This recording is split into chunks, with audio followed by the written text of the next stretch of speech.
ang mga kwento ng pag-ibig, kwento ng buhay at kwento ng pag-asa dito sa Barangay Love Stories. Love Stories.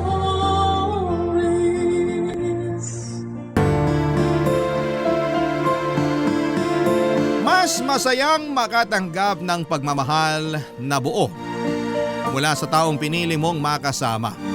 Hindi yung palagi kang pangalawa at tatanggap ng pagmamahal na tira-tira lamang ng iba. Ikaw kabarangay, ibinibigay mo rin ba ng buo ang iyong pagmamahal? Dear Papa Dudut, magandang araw po sa inyong lahat at sa lahat ng mga nakikinig ngayon. Tawagin niyo na lamang po ako sa pangalang Fiang. 40 years old na sa kasalukuyan. Panganay ako at nag-iisang babae sa aming 5 magkakapatid. Marami na po akong pinasukang trabaho pero kung hindi nag-resign ay natatanggal naman po ako dahil palagi po akong nakukursunadahan ng mga nagiging amo ko. Hindi naman po ako kagandahan. Ako po yung masasabing sakto lang pagdating sa itsura. Pero dahil maputi ako at magandang hubog ng katawan ay palagi ako napapansin kahit saan ako magtrabaho. Hanggang second year college lang po ang natapos ko, Papa Dudut. Kaya hindi ako qualified sa gusto kong trabaho. Gustong gusto ko po kasi noon na magtrabaho sa opisina. Nagsimula po ako sa pagiging kasambahay, tindera hanggang sa matanggap ako bilang cashier. Napilitan naman akong mag-resign sa huling trabaho ko nang maging dahilan ako ng pag-aaway ng manager namin at ng boyfriend nito na katrabaho rin namin. Wala naman akong kasalanan doon dahil umiiwas talaga ako sa mga lalaki pero silang lumalapit at nangungulit sa akin, Papa Dudut. Kaya madalas akong napapahamak. Hanggang sa naisip kong maghanap na lamang ng malilipatan. Ang kaso ay hindi po ako kaagad nakahanap ng malilipatan kaya pansamantala muna akong nagtinda ng street foods para may mapagkunan pa rin kami ng panggastos. Nasa kalahatian na po noon ng taon nang maisipan kong maghanap muli ng trabaho. Nung nag-aasikaso na ako ng requirements ay nakalimutan ko namang magdala ng ballpen. At noong police clearance na ang kukunin ko ay may nakasabay akong lalaki. Siya'y nagpahiram sa akin. Aaminin ko na may dating ang lalaking yon. Ang kaso ay hindi ako naroon para makipaglandian ng araw na yon. Kaya naman matapos kong ibalik ang ballpen niya ay hindi na ulit kami nagkita pa. Natanggap ako bilang cashier sa isang supermarket, Papa Dudut. At hindi ko nga po akalain na doon ko pa ulit makikita ang lalaking tinutukoy ko.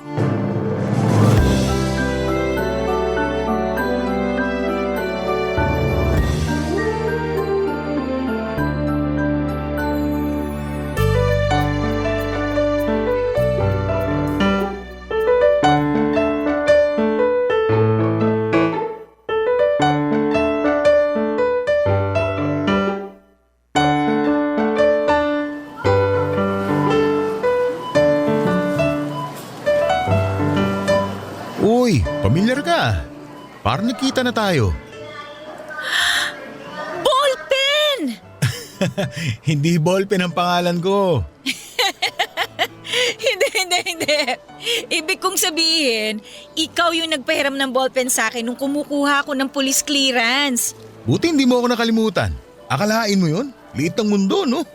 Sino ba naman mag-aakala na magiging magkatrabaho pala tayo? Oo nga eh.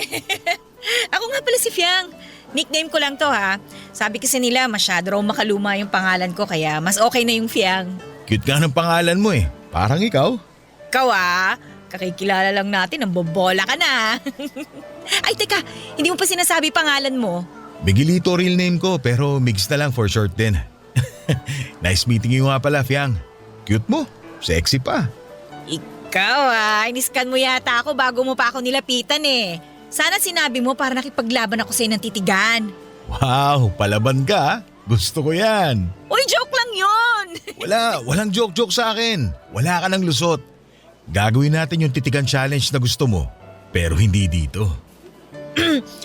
Saka na lang yan. Ilang taon ka na nga pala? 35 na ako. Ikaw? Mas bata lang ako sa'yo ng 3 taon. Pwede. Ano pwede? Pwede ka ng ligawan. Sino namang manliligaw sa akin eh? Hindi naman ako kagandahan, no? Para sa akin, maganda ka. Tsaka hindi ako maniniwala kung sasabihin mo sa akin na hindi ka pa nagkaka-boyfriend. Hindi pa nga. So, virgin ka pa? Hoy, bakit mo ba tinatanong yan? Joke lang, to naman.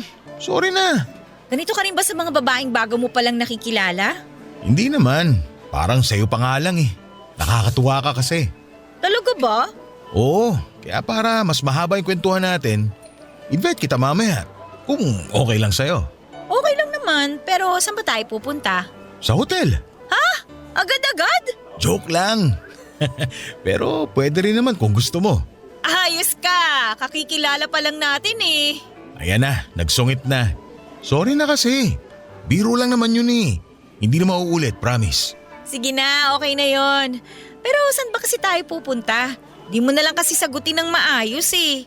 O sige na, eto na. May bagong bukas kasi na cafe malapit lang dito. Gusto ko sanang puntahan kaso wala pa ako naiisip na isama. Sakto naman na nagkita tayo rito. Kaya ikaw na yung naisip ko. Para makapagkwentuhan na rin tayo. Game! Sama ako! Sige ah. Pag-out natin mamaya, punta tayo. Okay, sige. Pero teka, libre mo ba? Oo naman, libre ko. Kaya wag mo nang isipin yung gagastusin. Ang kailangan mo lang isipin kung tatagal kang kumain habang tinititigan kita. Hoy, para kang sira! Seryoso ko. Doon natin gagawin yung challenge. Gagawin mo rin yung sa akin, syempre. At kung sino matalo, siya naman yung taya sa susunod na labas natin. Ay, wow! May susunod pa? Kung papayag ka ulit na sumama sa akin. Sus! Kahit nga iuwi mo pa ako eh. Char! Mukhang napapasarap yung kwentuhan yung dalawa. Walang trabaho, mga ma'am, sir? Si Jelly talaga oh. Eto na, babalik na ako sa trabaho ko. Piang, mamaya ah. Oo, sige, usap na lang tayo ulit mamaya. Naku, Ate Jelly, sorry ha. Napakwento lang ako saglit kasi hindi ko akalain na magiging magkatrabaho pala kami ni Migs. Bakit? Magkakilala na ba kayo dati pa? Hindi naman, pero kasi siya yung nagperam sa akin ng ballpen nung nag-aasikaso ako ng requirements. Ganon? O edi kumalma ka. Nagbibiro lang ako kanina. Pasensya ka na ha. Ganito lang talaga ako sa mga bago. Pero si Migs, nauna ko na siyang nakausap at nakakwentuhan kanina. Ay, kinabahan naman ako sa'yo ate. Kala ko susumbong mo na kami. Hindi ako ganun no. O siya, sige na, magtrabaho na tayo. Baka tayo naman yung maisumbong.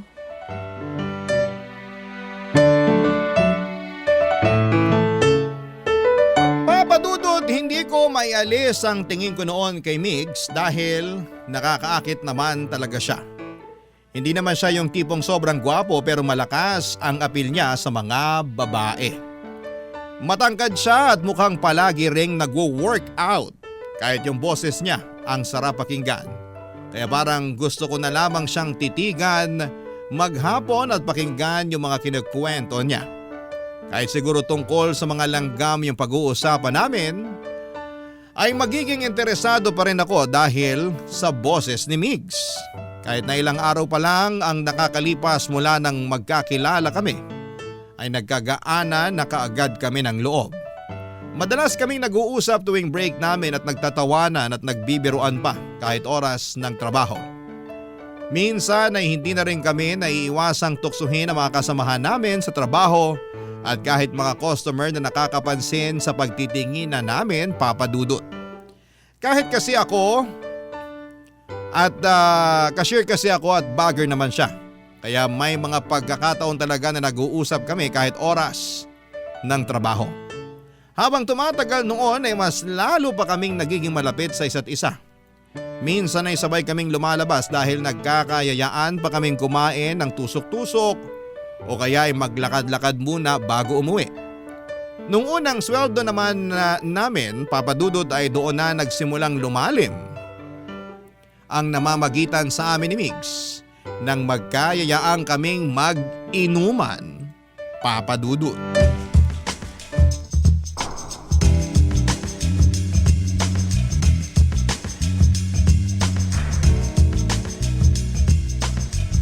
Pogi ni Migs, no? Oo nga eh. Titig pa lang nakakapanghina na. Bet mo? Oo. Mukhang bet ka rin eh. Ibang makatitig. So, kumusta naman? Nasa anong stage na kayo? Parang MU, ganun. MU? Oo, obvious naman sa amin na gusto namin yung isa't isa. Madalas kaming lumalabas na kami lang dalawa. Yung mga usapan nga namin lumalampas na sa mga topic na pinag-uusapan lang na magkaibigan, no? Bakit? Anong usapan ba yan? Tungkol sa mga experience namin. Mga spicy topic, ganon? Parang ganun na nga. Sus, pahiya-hiya ka pa dyan? Kung nakarating na kayo sa ganung usapan, hindi malabo na mag-aya na yun sa hotel. Pero ang tanong, handa ka ba ron kung sakali? Makatanong ka naman dyan, ayoko munang isipin yan. Pero paano nga kung mangyari? Mangyari yung ano? Migs! Nandiyan ka na pala. Kanina ka pa ba? Di naman. Hindi ko nga maintindihan yung pinag-uusapan nyo eh. Ano bang topic? Ikaw? Ibig niyang sabihin, ikaw naman yung magbibigay ng topic. Girl talk kasi kanina, kaya hindi ka makaka-relate. Ganun ba? Pero anong oras na oh? Kung magkukwentuhan pa tayo, baka hindi na tayo makauwi nito. Sa bagay, ako uuwi talaga ako. Kayo, may balak pa ba kayong puntahan?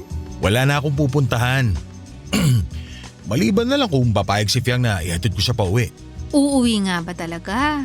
Naku, baka mamaya dumaan pa kayo sa ano ha? Ay naku Ate Jelly ha, walang ganun no. Masyado kang advance mag-isip, Jelly. Sa susunod pa yun. Uy, ikalma mo yan, Migs. Kakakilala nyo pa lang. Nagjo-joke lang naman ako. Tsaka wala namang mangyayari kung hindi namin parehong gusto yun. Tama na yung usapan na yan, uwi na ako. Atid na kita. Sana all ihahatid. Ay naku Ate Jelly, magpasundo ka na sa asawa mo. Paano? Mauna na kami. Kita na lang tayo ulit sa trabaho. Oo na, ingat kayo ha. Fiang, diretso sa bahay. Ikalma mo yung kuting mo. Si Ate Jelly talaga. Saan nga pala kita ihahatid? Sasakayan na lang ng jeep, okay na ako doon. Nasa tabing kalsada lang naman yung bahay namin kaya hindi ko na kailangan maglakad ng malayo. Sure ka? Oo naman. Kumusta nga pala pakiramdam mo? Hindi ba sumasakit ang ulo mo? Mukhang nakarami ka kanina eh. Hindi naman. Ikaw nga yung naalala ko kaya gusto kita ihatid pa uwi. Ako pa talaga ha. Okay na okay kaya ako. Okay, sabi mo eh. Pero ayaw mo ba talagang magpahatid hanggang sa bahay nyo? Hindi naman sa ayaw. Sa tapat lang ng bahay namin yung bababaan ko. Kaya baka maabala lang kita. Tsaka isa pa, magkaiba tayo ng ruta. O sige, pero chat mo ako pag nakauwi ka na. Oo naman, i-chat kita. Kung gusto mo ako pa una magme-message sa'yo bukas ng umaga. Talaga? Gusto ko yan. Medyo malayo pala dito yung sakayan ng jeep, no? Baka pagdating natin doon, tanggal na yung kalasingan natin. Ako naman, parang lalong nalalasing kapag naririnig ko yung tawa mo. Sarap pakinggan eh. Ay nako, binobola mo na naman ako. Hindi totoo kaya yun. Baka nga mapanaginipan pa kita mamaya. Ay, ang saya nun. Ang landi mo, umuwi na nga tayo. Papadudot kahit nasa biyahe na ako noon, pauwi ay panay pa ang chat ni Migs kung nasaan ako. Kaya nang makarating ako sa amin ay agad ko ring ipinaalam sa kanya. Halos ganon na kami sa araw-araw. Ina-update namin ang isa't isa para parang kami na talaga. Ramdam ko na gusto ko ni Migs pero wala naman siyang sinasabi tungkol doon. Hindi namin napag-uusapan ang feelings namin para sa isa't isa. Minsan, papadudot, chinichika ko ni Ate Jelly. Tanong siya ng tanong kung umamin na raw ba sa akin si Migs o kung may nakwento ito sa akin tungkol sa past relationship. Hindi naman ako nag-iisip ng kung ano sa mga tinatanong niya kasi sa totoo lang ay wala naman akong pakialam sa past relationships ni Migs. Kung magkakaaminan na kami, mas mahalaga na sa akin kung ano yung meron kaming dalawa. Habang tumatagal nga po kasi noon ay palalim ng palalim yung ugnayan namin. Kumbaga label na lamang ang kulang para masabing in a relationship na kami ni Migs.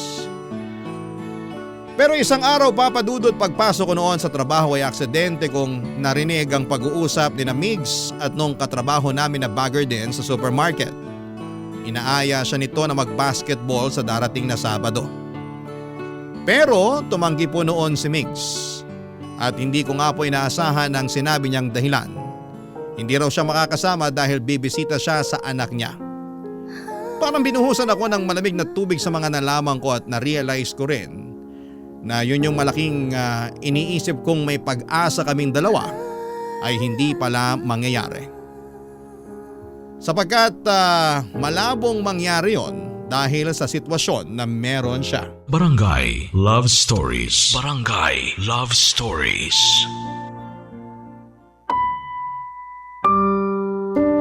Papadudot nagulat ako sa nalaman kong may anak pala si Migs.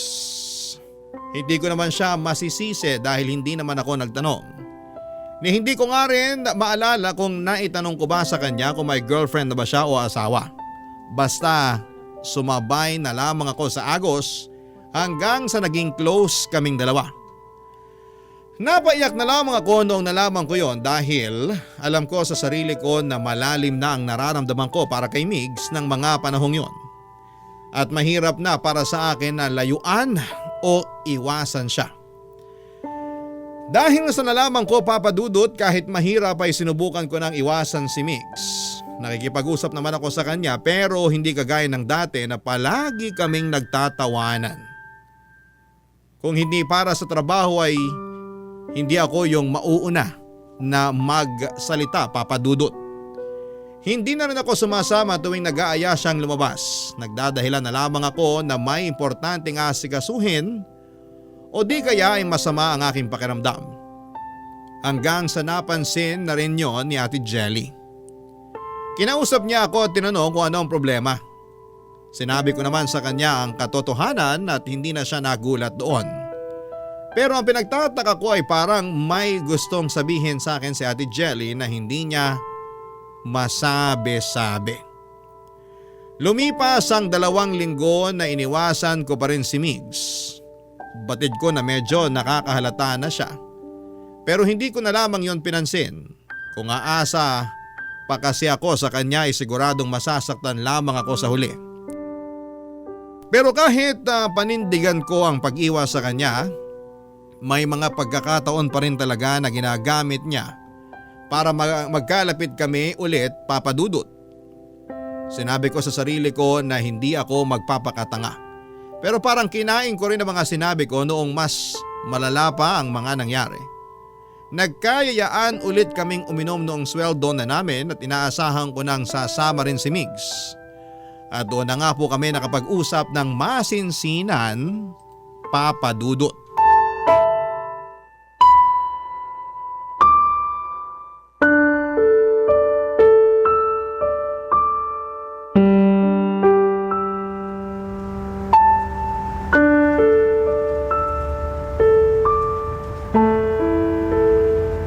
Fiang, sandali! Ihatid kita ulit sa sakayan ng jeep. Wag na. Hindi na kailangan. Kaya ko naman maglakad mag-isa. Galit ka ba? Parang iniiwasan mo ako eh. May nagawa ba ako masama? Wala. Eh bakit tayo mo ako kausapin ng maayos? Bakit ba ang kulit mo? Ihahatid na kita. Lasing ka na eh. Baka kumapano ko pa sa daan. Ano bang pakialam mo? Ano bang problema? Bakit ka nagagalit sa akin? Wag mo na nga ako sundan. Nakakairita yung pagmumukha mo eh. Sabihin mo kasi sa akin kung bakit ka nagkakaganyan. Nagtatawanan lang tayo kanina tapos ngayon ayaw mo na naman akong kausapin. At bakit kita kakausapin, ha? Sinungaling ka? Ano? Paano naman ako naging sinungaling? Huwag ka nang magmaang-maangan. Alam kong alam mo kung ano yung sinasabi ko. Manghuhula na ba ako ngayon? Kaya nga ako nagtatanong sa'yo eh. Kasi hindi ko alam kung bakit ka nagagalit sa akin, di ba? May hindi ka sinabi sa akin. Ano ba yun? Sabihin mo naman sa akin. Hindi mo sinabi na may anak ka na pala. Ha? Paano mo nalaman? Narinig ko kayo ng katrabaho natin. Inaaya ka niyang mag-basketball pero sabi mo, bibisitahin mo yung anak mo. Ibig sabihin, may asawa ka na. Oo, pero hindi naman kami nagsasama. Matagal na kaming hiwalay. Pero bakit hindi mo sinabi sa akin yon? Kahit man lang sana tungkol dun sa anak mo. Pasensya ka na kung hindi ko nasabi sa'yo. Pero wala naman akong balak isikreto yon. Nauna mo lang malaman, kaya sorry. Huwag ka na magalit. Babawi na lang ako sa'yo. Ay, hindi mo naman kailangan bumawi eh. Hindi naman tayo, di ba? Huwag ka na magtampo. Please? Sa tingin mo tampo lang tong nararamdaman ko? Nagmumukha na akong tanga, Migs. Ang ganda na nung pinapakita mo sa akin eh. Lahat ng ginagawa mo is special para sa akin. Akala ko special na ako sa'yo pero wala eh. Asang-asa lang ako pero nakakagago yung hindi mo pagsasabi sa akin na may asawa at anak ka na. So anong balak mong gawin sa akin ha? Balak mo pa akong gawin kabit? Hindi naman sa ganun. Sabi ko nga 'di ba, hindi na kami nagsasama. Hindi kami okay kaya malabo yung sinasabi mo na magiging kabit ka. Hindi ka kabit kaya huwag mong tawagin yung sarili mo ng ganyan. Kasal nga kayo eh! Ano mga akala mo? May special title yung mga kabit para hindi nakakahiyang pakinggan? Alam mo, lasing ka na. Saka na lang natin to pag-usapan kapag okay ka na. Okay ako! Yung meron tayo, yun ang hindi okay! Ang labo-labo kasi eh! Sabihin mo nga sa akin, ano ba tong meron tayo? Puro kalandian lang ba to o may nararamdaman ka na sa akin? Pag-usapan natin to pag hindi ka na lasing. Papadudot, inabutan kami noon ng ulan habang nag-uusap sa gilid ng kalsada.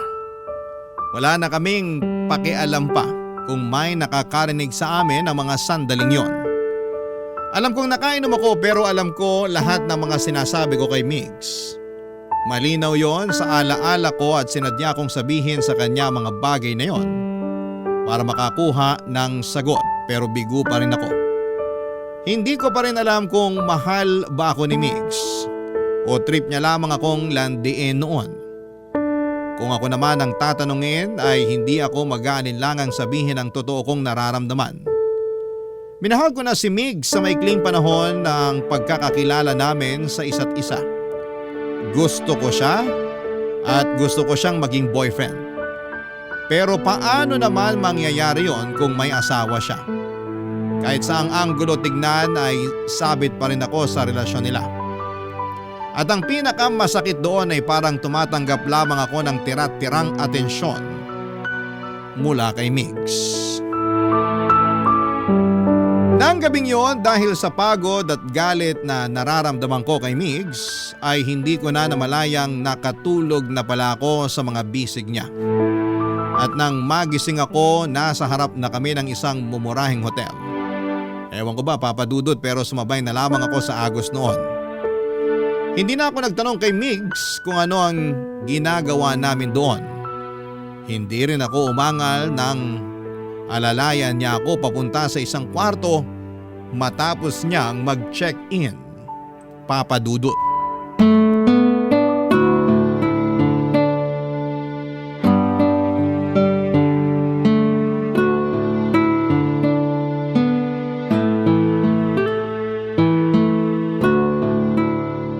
Kamusta pakiramdam mo? Nahihilo ka pa ba? Oo, ang sakit ng ulo ko. Kung gusto mo, magpahinga ka na muna. Bukas na lang kita ihatid pa uwi. Wala bang maghahanap sa'yo? Wala. Hindi ako naniniwala sa'yo. Umuwi ka na. Iwan mo na lang ako dito. Kaya ko namang umuwi ng mag-isa bukas. Yan ka na naman eh.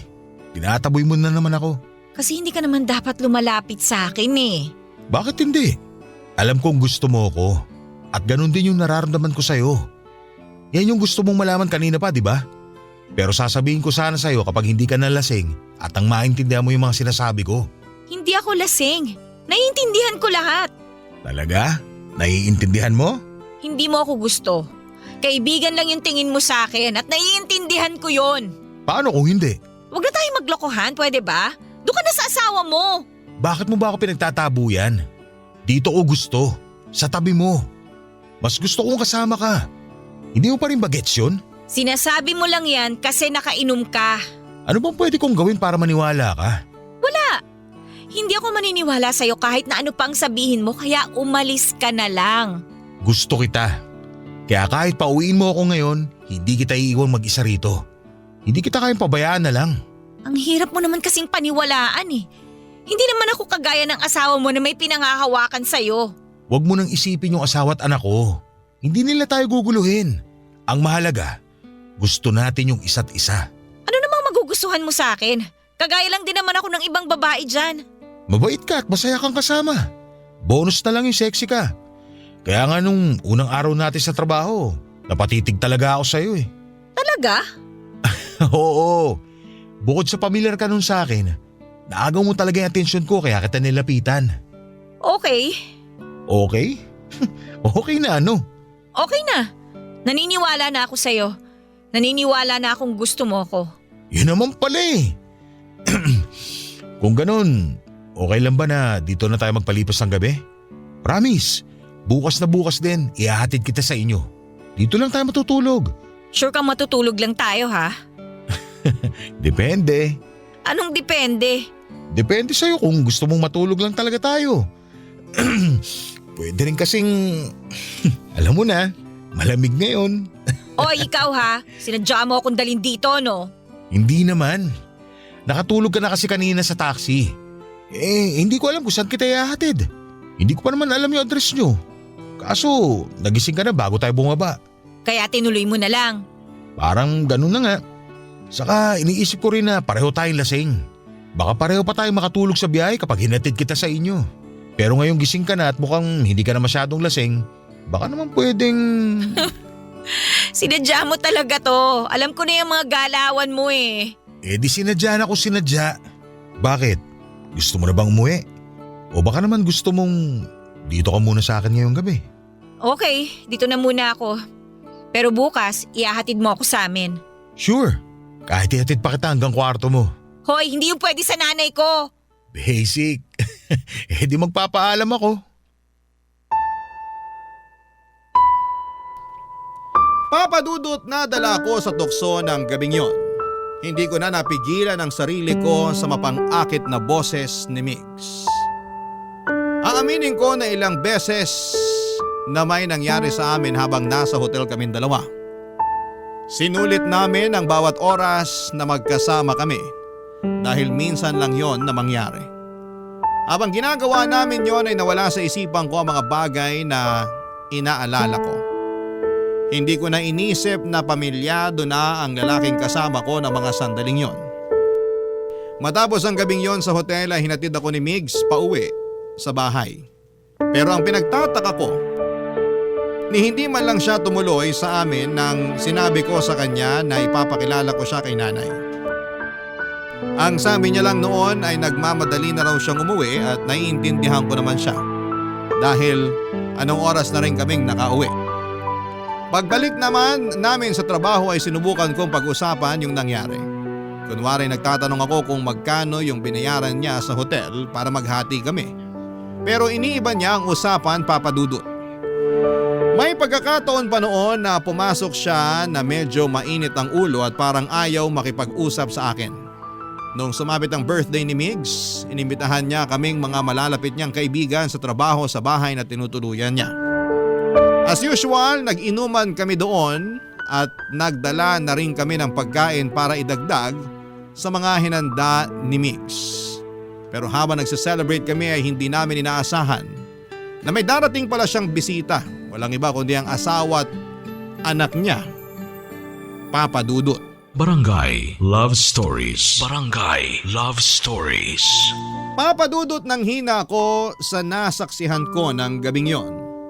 Nakita at narinig naming lahat kung paano nagtalo si Migs at yung asawa niya sa harapan pa mismo ng anak nila.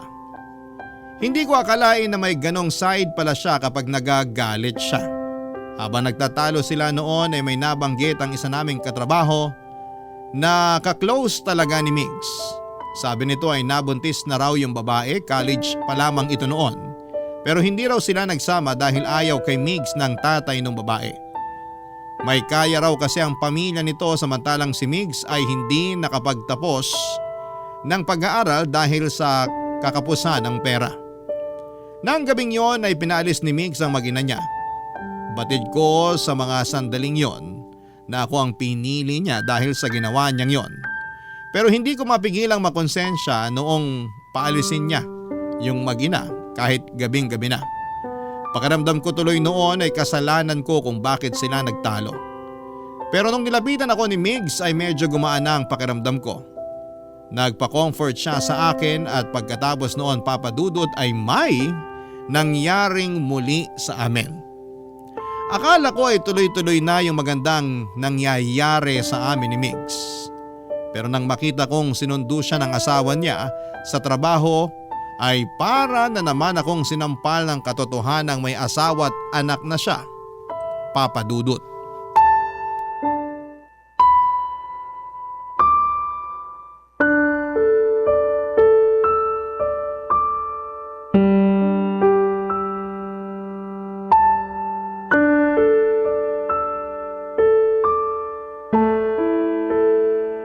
Ate Jelly, inom tayo mamaya. Ha? Ano namang nakain mo at nagyayaya kang uminom?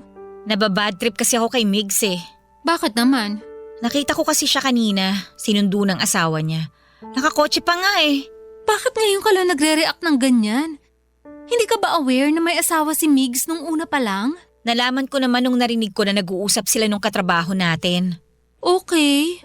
Tapos wala ka pa rin ginawa. Ate, meron! Sinubukan ko siyang iwasan. Napansin niyo naman yun, di ba? Pero napanindigan mo ba?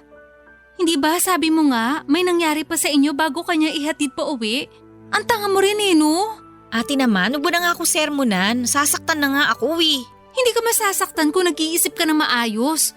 Kung nalaman mong pamilyado na siya, hindi mo na sana hinayaang may mangyari sa inyo. Mas lalo mo pang pinalalim yung namamagitan sa inyo eh. Nagawa ko yun kasi mahal ko siya. Ayun, kaya naman pala. Hindi ka nga tatagal ng ganyan kung hindi mo pa mahal. Eh ang tanong, mahal ka rin kaya niya? Hindi ko alam. Alam mo na pamilyado siya. Pero pinush mo pa rin na makipagrelasyon sa kanya. At si Migs naman, isang malaking paasa. Walang kasiguruhan yung relasyon nyo. Sa tingin mo ate, okay na ba sila nung asawa niya? Kaya ba siya sinundo kanina? Si Migs lang ang nakakaalam ng sagot dyan. Ano? Tatanungin ko ba siya? Aba malamang, kesa naman sa nanguhula ka dyan. Mabuti nang alam mo kung ano yung totoong estado ng relasyon nila mag-asawa. Baka mamaya, ginagawa ka lang panakipbutas ni Migs. Saklap nun. Ay, hindi ko alam kung paano ako mag-react kapag sinabi niyang okay na ulit sila ng asawa niya. Masakit malaman yung totoo. Pero mas masakit kapag niloloko ka lang niya tapos pinatagal mo pa. Mag-isip-isip ka nga. Hindi mo deserve na maging parausan lang ng isang lalaki. Grabe ka naman sa parausan, ate. Bakit hindi ba? Ilang beses na rin naman na may nangyari sa inyo, di ba? Pero ni minsan ba, narinig mong sinabi niya na mahal ka niya? Ha! Baka yung sinabi niya lang masarap kang kasama. Tapos ikaw, nagpapauto ka naman sa kanya. Grabe ka talagang mang real talk, no? Hay nako, hindi kita uutuin gaya ng ginagawa niya. Tsaka hindi ka na bata. 32 ka na, kaya dapat alam mo na kung paano harapin yung mga ganyang sitwasyon. Kayo rin naman nagsimula niyan eh. Alam ko naman yun. Hindi ko pa lang talaga alam kung paano ko sisimulang kausapin si Migs. Natatakot kasi akong malaman yung totoo eh. Naiintindihan naman kita. Nagmahal din naman ako. Pero sana, wag mo nang dugtungan pa yung naging pagkakamali mo sakaling alam mo na yung totoo. Maawa ka sa sarili mo. Isipin mo na lang yung pagod natin sa trabaho tapos madadagdagan pa ng heartbreak. Pighati malala talaga. Ay, sana hindi na lang ako napunta sa ganitong sitwasyon. Ang hirap-hirap. Mahirap pero kakayanin mo. Kausapin mo muna siya. At saka ka magdesisyon kung tatapusin mo na yung nasimulan nyo o ilalaban mo pa.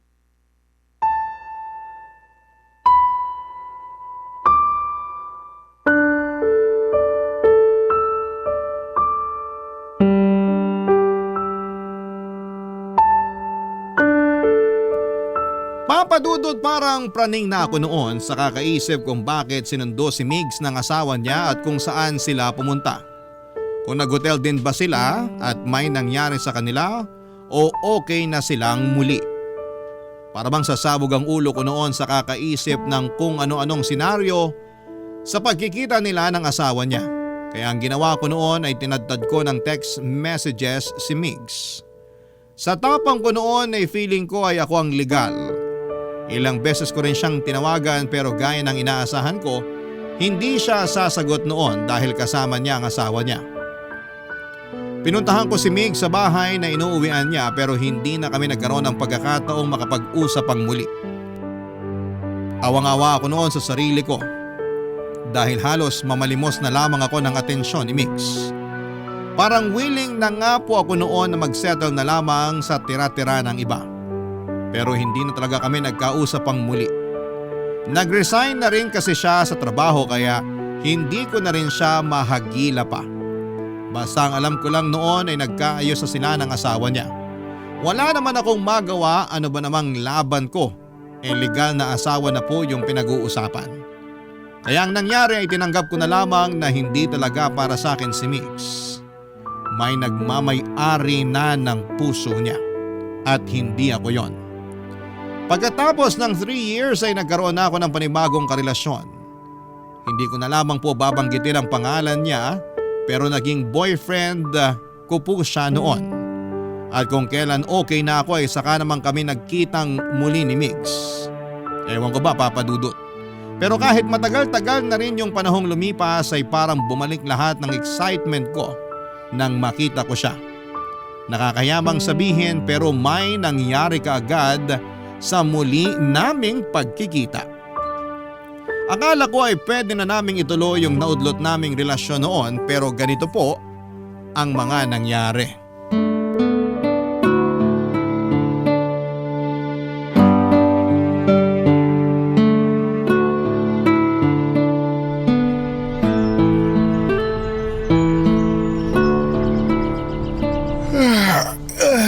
Grabe, nakakaantok. Parang gusto ko na umuwi para makatulog naman. Uuwi ka na kaagad?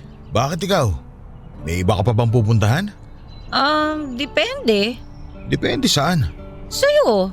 Baka gusto mo maglakad-lakad muna tayo o kaya kumain. Di na, sa bahay na lang. Bakit parang nagmamadali kang umuwi? Ayaw mo na ba akong makasama? Yang naman. Kung ayaw kita makasama, edi sana hindi tayo humantong sa hotel. So yun na yun? Sex lang yung dahilan kaya tayo magkasama ngayon? Namiss kita, yun lang yun. Pero wala tayo sa puntong iiwan ko yung asawa at anak ko para sa'yo. Pamilya ko sila. So tama nga si Ate Jelly noon pa. Para usan lang talaga ang tingin mo sa akin. Hayop naman, Fiang, oh. Para kang tanga kausap. Ibabalik mo pa talaga yung nakaraan natin? Ano? Di ka na makamove on? Kung gusto mo, tutulungan na kita. Sabihin mo lang. Ang kapal ng mukha mo! Gusto mo talaga magkasakitan pa tayo rito? Nag-iinarte ka pa dyan may boyfriend ka na nga, di ba? Tapos sumama ka pa rin sa akin at nag-i-enjoy sa kama na parang wala kang boyfriend na naghihintay sa'yo. Hindi ko akalain kaya mo akong bastusin ng ganito. Nagawa ko magpakatanga sa'yo noon kasi mahal kita. Bobo ka ba? At hanggang ngayon mahal mo pa rin ako, ganun ba? Mag-move on ka na. Hindi kita mahal. At hindi ko pinagsisisihan na naipag-ayos ako sa asawa ko. Siya'y mahal ko noon pa. At ikaw? Sige, aaminin ko na gusto naman talaga kita. Pero hindi practical para sa akin na sumugal sa'yo. Alam mo naman siguro kung ano ibig ko sabihin, hindi ba? Kaya nga hindi sapat na gusto lang kita. Buti sana kung mahal na rin kita. Baka sakaling ilaban ko pa. Kaso hindi. Kaya tigilan mo na yung kadramahan mo. Umuwi ka na. Tama lang pala na itinigil ko na yung paghahabol sa'yo kasi wala ka naman pala talagang kwentang lalaki. Kahit ano pang sabihin mo, hindi na ako masasaktan dyan. Nung iniwan kita, buo na yung desisyon ko na magsasama ulit kami ng asawa ko. Tigilan mo na nga yung pagpapanggap mo na mahal mo yung asawa mo. Kasi kung mahal mo siya at sapat na siya sa buhay mo, bakit kinita mo pa ako ngayon at ginusto mo pa na may mangyari sa atin? Sa sobrang manloloko mo, pati sarili mo binibiktima mo. Gusto mo ba talaga nag-ieskandalo tayo rito? Pinagtitingin na tayo ng mga dumaraan. Bakit? Ayaw mo bang marinig nila at malaman nila kung anong klaseng asawa ka? At least ako, boyfriend pa lang yung meron. Wala pa kaming anak. Eh ikaw, kunwari ka pang mabuti kang asawa at ama sa anak mo, pero hindi ka nagdadalawang isip na mag-check-in sa hotel na ibang babae yung kasama mo. Kung sa bagay, mukhang sanay ka naman eh. Ginagawa mo rin siguro yung kapag bored ka na sa asawa mo. Wala ka ng pakialam doon. Wala talaga! Pero hihilingin kong karmahin ka dyan sa ginagawa mo. Sana nga maputulad ka na lang para hindi na madagdagan pa yung mga naloko mo dati. Kung ako sa'yo, mag-isip ka na ng idadahilan mo sa boyfriend mo. Dahil pag may nakapagsabi sa kanya na lumabas ka ng hotel na may kasamang ibang lalaki, mawawarak pagkatao nun. Kasi nakuha mong bumuka ka sa iba. Hindi ko na kailangan mag-isip. Alam ko yung pagkakamaling nagawa ko ngayon. At haharapin ko yon. Hindi kasi ako duwag, kagaya mo. Papa Dudut, noong sumama ako kay Mig sa hotel ay handa na akong ipagpalit siya sa boyfriend ko. Sorry po sa word pero ganun po ako katangang mag-isip noong mga panahong yon. Hindi ko na naisip na hindi lang ang isa't isa ang nasaktan namin at pareho lang kaming nanlokot nakasakit ng tao. Totoo nga pala talaga na kayang tapusin ang isang oras lamang ang relasyong nabuo sa loob ng ilang taon. Bago po kasi naging kami ng boyfriend ko ay naging magkaibigan muna kami kaya may matibay na pundasyon ang relasyon namin. Akala ko naman ay sapat na yon pero isang maling desisyon ko lamang pala ang sisira noon. Si Migs ang pinili ko pero iniwan niya pa rin ako sa ere. Ang huling balita ko na lamang kay Migs ay maayos pa rin silang nagsasama ng asawa niya. Pero bukod doon ay wala na akong ibang alam sa kanya. Pinutol ko na ang lahat ng ugnayan namin at nag-move on na rin ng tuluyan. Hindi lang sa kanya kundi sa sakit na naidulot sa akin ng mga maling desisyon ko sa buhay. Sa ngayon, Papa Dudut, ay meron na akong sariling pamilya. Natuto na ako sa mga naging pagkakamali ko noon at itinatama ko na yon ngayon. Wala po akong inilihim sa asawa ko ngayon at tinanggap naman niya ako ng buong buo. Hanggang dito na lamang po, Papa Dudut. Maraming salamat po sa inyong programa at sa Barangay LS sa pagbabahagi ng aking kwento. Ang inyong forever na kapuso at ka-barangay, Fiang. Barangay Love Stories. Barangay Love Stories. Napakasakit na nangyari kay letter sender. Pero buti sa uli, naging maayos pa rin ang buhay niya. Anong say mo sa Barangay Love Stories na ito? Pagkwentuhan natin sa comment section yan. Nagustuhan ng iyong napakinggan? Ituloy yan via live stream sa www.gmanetwork.com/radio. Barangay LS 97.1 forever.